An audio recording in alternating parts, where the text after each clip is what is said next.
और मैना अपनी बेटी को शिक्षा देती है, बेटी देखो, हे विधाता ने, ये विधाता ने स्त्री जाति को क्यों बनाया है?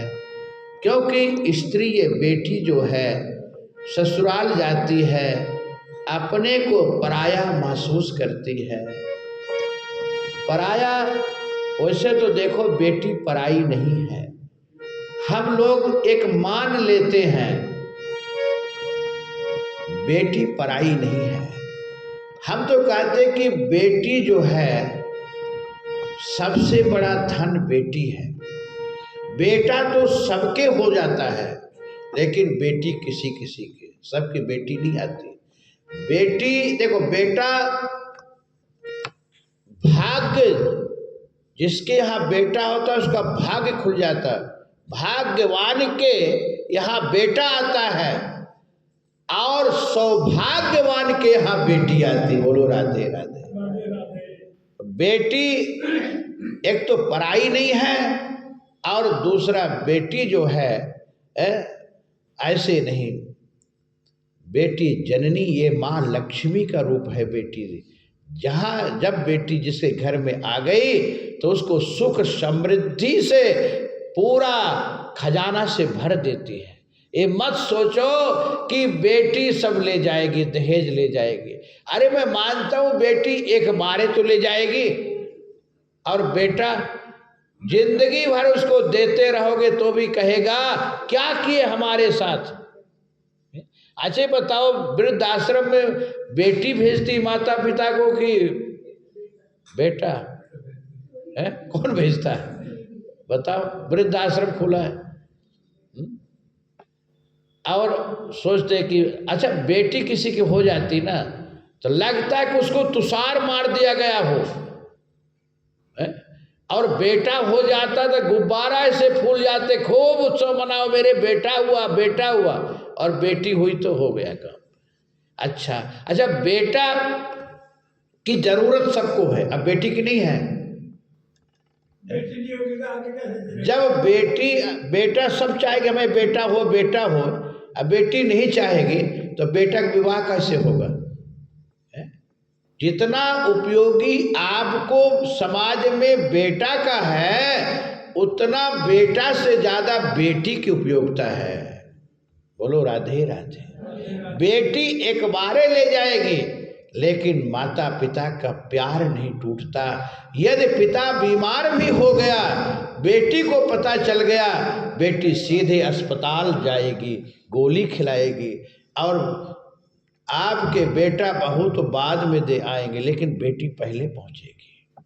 हम तो कहते धन्य है बेटी, जिसके घर में बेटी जन्म ली है, उसका सौभाग्य है, उसका भाग्य सौभाग्य उसका। बेटी दो कुल को जोड़ती है, दो रिश्ता को जोड़ती है, दो प्रेम को एक कर देती बेटी। एक तो माता पिता का प्रेम और दूसरा सास ससुर का प्रेम।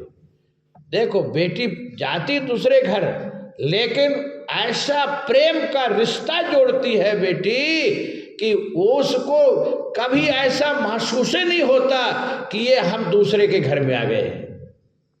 वही घर उसको अपना लगने लगेगा। और मायका कब तक उसको अपना है? जब तक माता पिता है। अच्छा, जिस दिन पिता मर जाता है या माँ चली जाती है और बेटी को पता चलता है, तो बेटी देहली में अपना सिर फोड़ फोड़ के रोती है, ऊंचे स्वर से रोती है। क्यों रोने का कारण यही है कि माँ, हे पिता, हे माँ, अब तुम चले गए तो अब ये देहरी लागना मेरे लिए नसीब हो, मेरे नसीब में नहीं होगा, मुश्किल हो जाएगा। क्योंकि अब कौन बुलाएगा मेरे को, कौन प्यार देगा? ये बेटी का प्यार कब तक है? जब तक माता पिता है।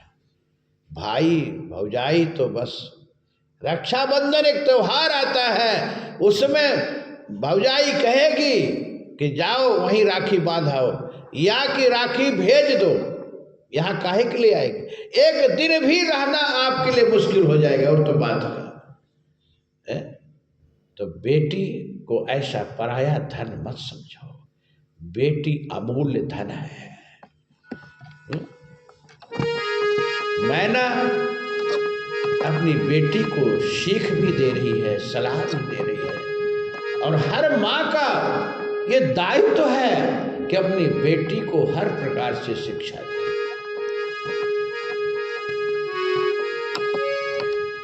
करेहु सदा शंकर पद पूजा, नारी धर्म पति देहु न दूजा। करेहु सदा शंकर पद पूजा, हमेशा अपने पति प्राणेश्वर का हमेशा तन मन धन से समर्पित रहना, पूजा करना।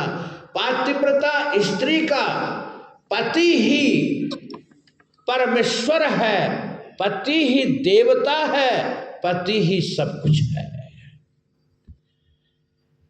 और ये नारी धर्म, स्त्री का धर्म पति के अलावा कुछ दूसरा नहीं, ये सबसे बड़ा धर्म है।